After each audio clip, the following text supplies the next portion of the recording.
আজকে আমি আরও একটা ব্লাউজের ভিডিও নিয়ে চলে আসলাম। তো এদিকে দেখো আমি জয়েন্ট করে নিয়েছি উপরের কাপড়টা, আবার ছোট টুকরোটা কিন্তু মেন ফেব্রিকের সাইডে রেখে নাইলিনের সাইডে রেখে সেলাই করে নিচ্ছে। এবং এরপরে কিন্তু ডাবল সেলাই নিয়ে দেব। প্রত্যেকটা সেলাইতে কিন্তু ব্লাউজে ডাবল সেলাই দিতে হয়। আমাদের যাদের পিকো মেশিন নেই তারা কিন্তু এইভাবে সেলাই করে দেখতে পারো। এরপর উল্টানোর পর দেখো কি সুন্দর একটা ফিনিশিং এসেছে, কোথাও কোনো সুতো বা আঁশ দেখা যাচ্ছে না। দেখতে পাচ্ছ ফিনিশিংটা খুব সুন্দর এসেছে। এরপরে কিন্তু আমি টোকেনটা দিয়ে স্পার্টটা জয়েন করে নিচ্ছি। তো তোমরা যদি চাও কিন্তু এইভাবে সেলাই করতে পারো, খুব ভালো ফিনিশিং আসে।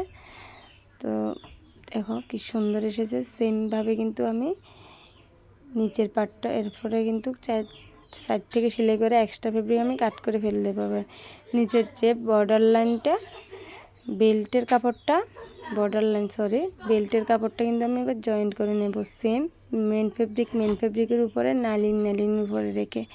তো তোমাদের কেমন লেগেছে আমার ভিডিওটা কমেন্ট করে কিন্তু জানাতে ভুলো না। আর যদি ভালো লাগে একটা লাইক দিও এবং আমার চ্যানেলটাকে সাবস্ক্রাইব করে রেখো। চলো টাটা।